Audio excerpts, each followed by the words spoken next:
una sa lahat. Sa pool sa CCTV ang dalawang binatilyong ito. Palingon-lingon sila tila nagmamasid. Maya-maya pa, inakyat nila isang bakod at nanungkit ng pantalon. Ang buong kwento tungkol sa mga tirador ng pantalon, abangan! Pilipinas sa alas 5:30 na. Ito na mga bumabanderang balita. Turuan na mga kontratista sa mga proyekto ng pamahalaan paimbestigahan daw ni Speaker Martin Romualdez. Ang tagapagsalita naman ng Kamara, DPWH ang tinuro. Birado naman ni Magalong mga mambabatas ang kakapal daw na mukhang pumalakpak ng banata ng Pangulo ang mga korap. At independent bloc, Congressman Chanco, Frasco at Benitez na hindi bumoto kay Romualdez, bubuo ng sariling grupo sa Kamara.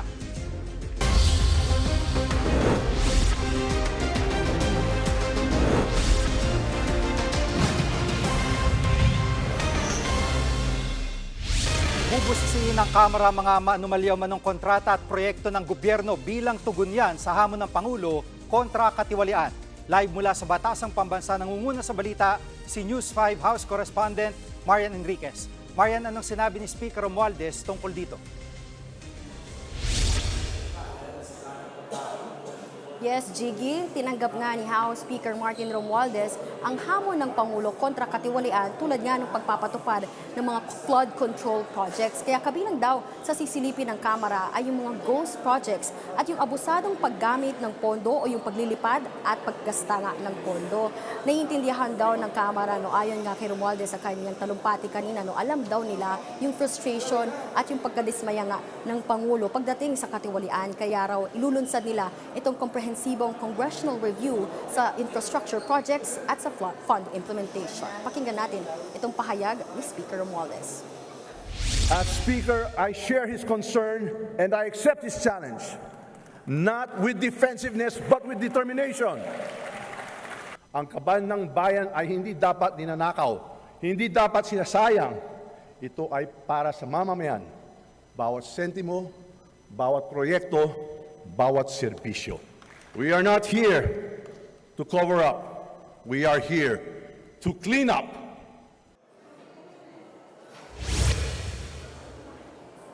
Jiggy, para mapatunayang tutol din daw sila sa katiwalian ay bubuksan nga rin ng Kamara yung Bicameral Conference Committee para sa national budget. Ito yung pagpupulong ng mga senador at kongresista para nga pag-isahin yung kani-kanilang bersyon ng budget. Habang sa panig naman ng Senado ay maghahain daw si Senate President Chis Escudero ng isang panukalang batas para maiwasan na nga yung conflict of interest ng mga mambabatas sa mga proyekto. Pakinggan natin itong pahayag ni SP Escudero. Ipagbawal up to the fourth civil degree of consanguinity and affinity ang sinumang mambabatas o opisyal ng pamahalaan, nasyonal man o lokal, na maging kontraktor o supplier sa pamahalaan. Para sa akin, klarong conflict of interest yon at hindi dapat pinapahintulutan yon.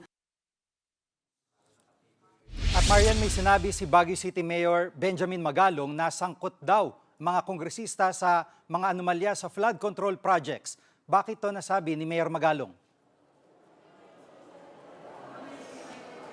Jiggy, ayon nga kay Mayor Magalong, mga kongresista raw yung pipili ng mga district engineers at mga regional directors sa kanilang mga nasasakupan. Dagdag pa nga niya, posible raw na nakikipagsabwatan yung ilang mga mambabatas para makakuha ng kickback sa mga proyektong ito. Pinuna rin ni Mayor Magalong yung pagpalakpak ng mga kongresista sa SONA ng Pangulo. Pakinggan natin itong kanyang pahayag. Very glaring ho yung palakpakan, sigawan, howling ng mga mambabatas. Then ho, sila naman ho yung involved dyan. Sila naman ho yung mga pasimuno dyan sa mga kalokohan na yan. Pero tignan nyo ho, parang inosente pa sila. Callousness. Manhid.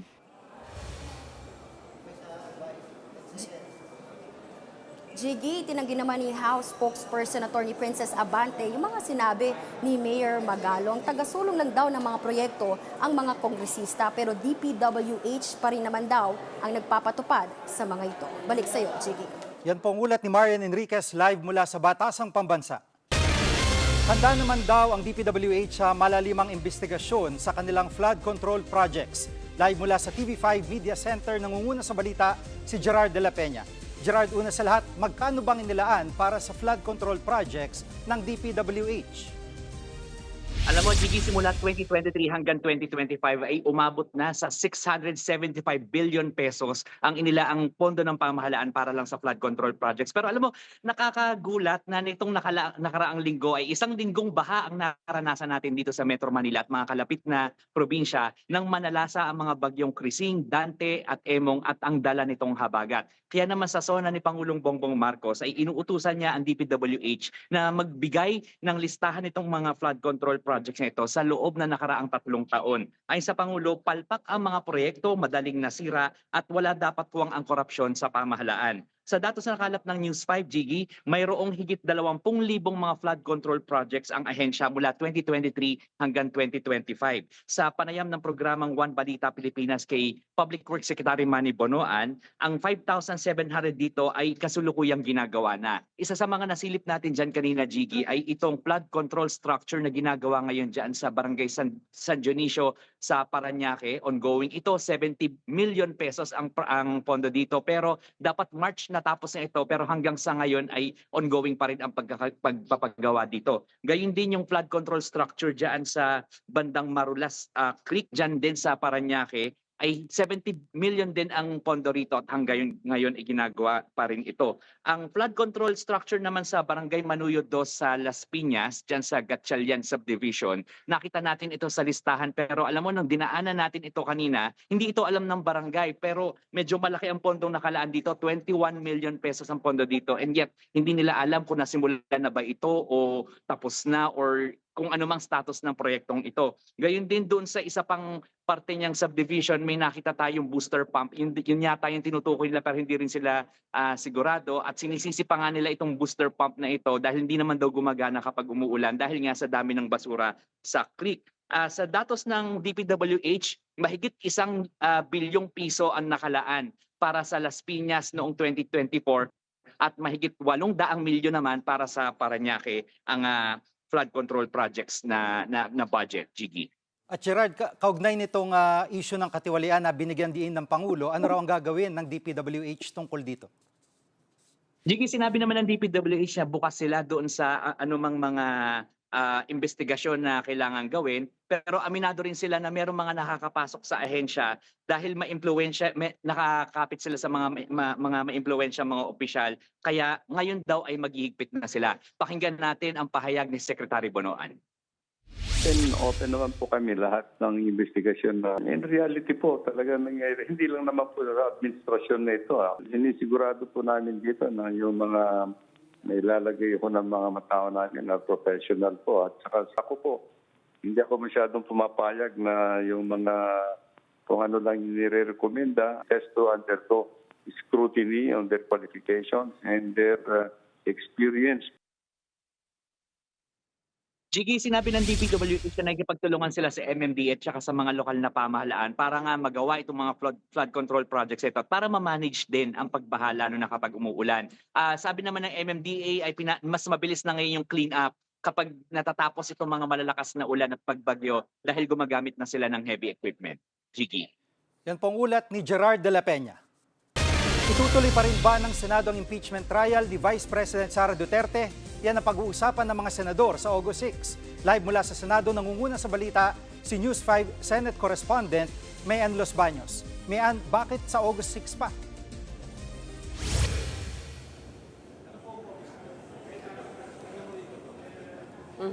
Jiggy, ang paliwanag dyan ni Senate President Chis Escudero, yan ang napagkasundoan ng mga senador sa kanilang caucus o closed-door meeting kaninang hapon. At dyan, napagkasundoan ng mga senador na dapat sa August 6 para mabigyan ng ample time nga ang lahat ng senador na mapag-aralan yung 90-plus pages na desisyon ng Korte Suprema kaugnay sa articles of impeachment laban kay Vice President Sara Duterte. So, ang sabi kanina ni Senator Mig Zubiri, meron daw ilang mga senador na gusto na sana sanang tumayo sa plenaryo kaninang bandang alas 3 ng hapon para diretsahan ng ipadismiss yung impeachment case laban kay VP Sara. Pero yun nga, napakiusapan at pumayag sila sa request ng ilang mga senador na kung pwede, August 6 para mapag-aralan muna ang desisyon ng Korte Suprema. Kung si Senate President Escudero naman daw ang tatanungin, hindi na kailangang i-convene ang impeachment court para lang maresolba ang issue na yan. Pwede daw nilang gawin yan sa regular nilang sesyon sa plenaryo dahil malinaw naman daw sa desisyon ng Korte Suprema na null and void ab initio o sa umpisa pa lang wala nang bisa yung articles of impeachment na yan. Kaya hindi rin talaga nagkaroon ng jurisdiction ang Senate Impeachment Court yan. Kaya mas mainam daw sa plenaryo na lang yan pag-usapan. Samantala, Jiggy, bumuelta rin si Senate President Escudero dun sa mga nagsasabi na dapat kasi nag-impeachment trial na noong Pebrero pa lang nung inihain o iniakyat ng Kamara yung articles of impeachment kay VP Sara dito sa Senado. Narito ang bahagi ng pahayag ni Senate President Escudero. Pakinggan natin. Sa tingin ko, mas safe na Senado ang magpapasya kaugnay nito imbis na impeachment court dahil baka matingnan pa na paglabag ang pag-convene ng impeachment court matapos ang naging desisyon ng Korte Suprema. Kung inaksyon na namin at anong itsura namin ngayon, baka naman kaya minamadali ito noong mga panahon yun ng iba ay dahil alam nilang may problema o maaaring magka-problema. At may napag-usapan na ba mga priority bills ng Senado para sa 20th Congress?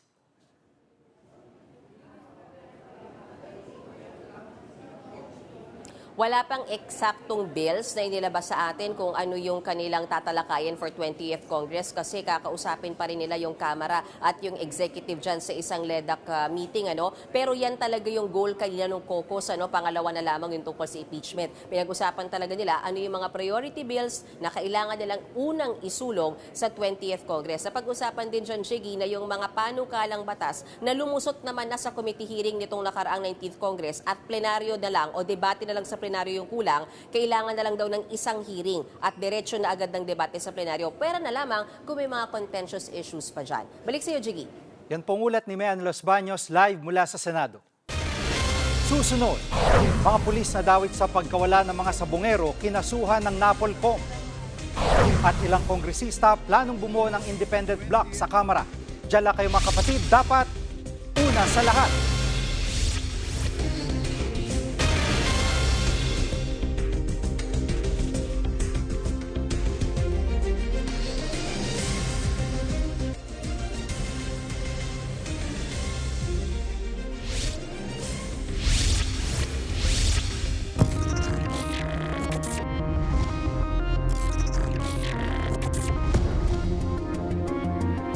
Kinasuhan na ng NAPOLCOM ang mga pulis sa dawit sa pagkawala ng mga sabungero.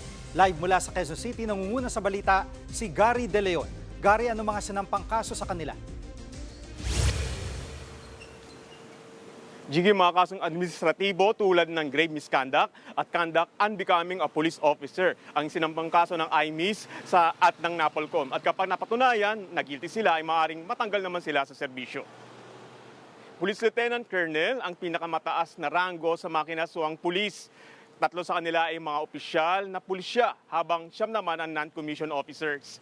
Naniniwala ang IMIS na ang mga pulis na nga ito ang nasa likod ng mga nawawalang sabungero. At dawit din sa kaso ang acting director dati ng Batangas Police na si Police Colonel Jacinto Malinaw Jr. Isa si Malinaw sa mga binabanggit ni Julie Patinong alias Totoy na nagtagaligpit umano sa war on drugs si dating Pangulong Duterte noon. Jiggy. At Gary, ano pa ang ibang basehan ng NAPOLCOM sa mga sinampang kaso?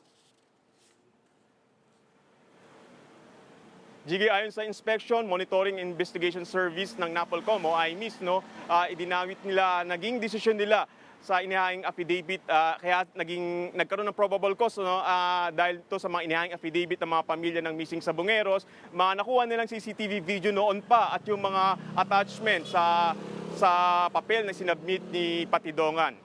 Jiggy. At magkakaroon nga ng 60 days na paglilitis at matapos na ay mananatili naman sa kustudiyan ng pulisya yung mga nasasakdal. Jiggy. Yan po ang ulat ni Gary De Leon live mula sa Quezon City. Plano ng ilang kongresista na bumuo ng independent block sa Kamara. Ayon kay Navotas Representative Toby Tiangco, posibleng makasama niya rito sina Cebu Representative Juke Frasco at Bacolod Representative Albi Benitez. Nag-abstain ng 3 sa pagboto kay late Representative Martin Romualdez bilang Speaker ng 20th Congress. Pero paglilinaw nila, suportado pa rin nila si Pangulong Bongbong Marcos kaya malabo raw na makasama nila mga mambabatas sa Duterte Bloc. Independent, para at least independente kami makapag-gawa ng stand namin. Kami is still in support of the President. We still believe and will go all out for his administration.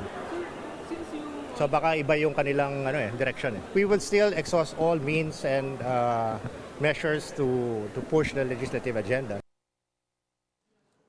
Kinagulat daw ni PNP Chief Nicolas Torre ang special mention sa kanya ni Pangulong Bongbong Marcos sa State of the Nation address. Pinalakpakan si Torre sa SONA matapos siyang ihanay ng Pangulo sa mga atleta at tawaging kampyon. Gumawa ng ingay ang hepe matapos kumasa sa hamon umanong suntukan ni Davao City Acting Mayor Baste Duterte. Hindi sumipot si Baste kaya winner by default si Torre sa charity fight. Pero una nang giniit ng batang Duterte na hindi naman niya hinamon ang PNP chief.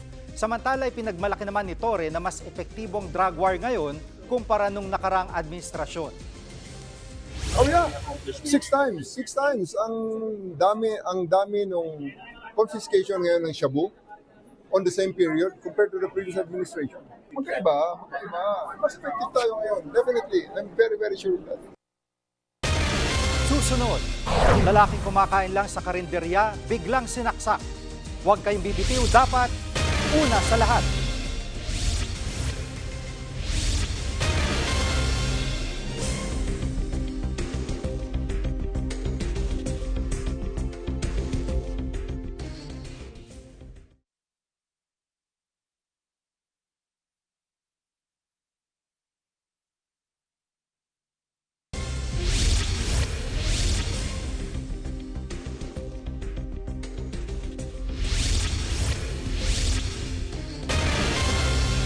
Plano ng DepEd na magsagawa ng makeup classes kasunod ng halos 1 linggong suspensyon ng mga klase dahil sa kalamidad. Nangunguna sa balita si Kari Cator. Kari, ano magiging sistema nitong makeup classes? Jiggy, ayon kay DepEd Secretary Sonny Angara, malaki ang mawawala sa mga bata kung hindi magsasagawa ng makeup classes. Kung kailan at paano ito gagawin, narito ang pahayag ng kalihim.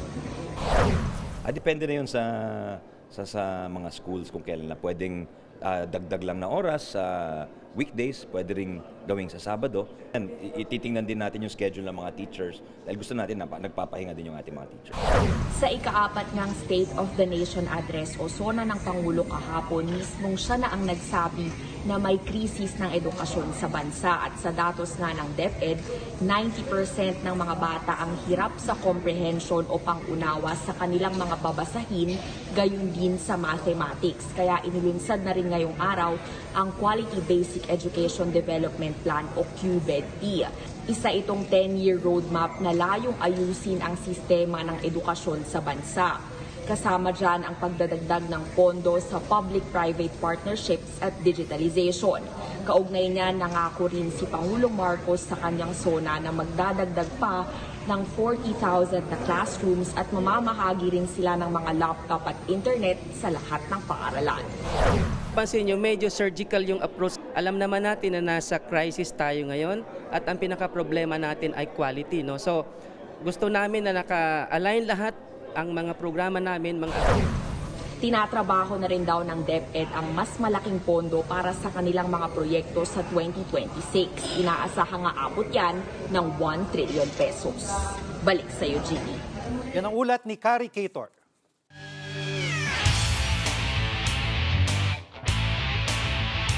Para sa nangungunang balita sa sports, makakasama natin si Jackie Acuña ng Signal HD Spikers. Jackie. Thank you, Jiggy. May bagong head coach na ang Magnolia Hotshots, walang iba kundi si PBA veteran L.A. Tenorio. Kinumpirma mismo yan ni San Miguel Corporation Sports Director Al Francis Chua. Dahil dyan ay may hiwalay din si Teniente sa kanyang long-time team na Barangay Ginebra San Miguel. May experience na rin si Tenorio sa coaching matapos pangunahan ang Gilas Pilipinas Youth Squad earlier this year. Inalok din daw ni Chua na mag-playing coach si Tenorio pero tumanggi ito dahil baka mabu siya ng Ginebra fans.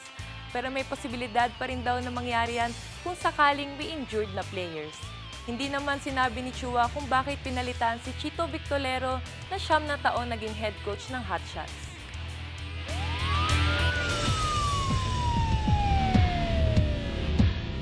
Narito ang mabilis sa pasada sa iba pang mga balita sa Presinto 5.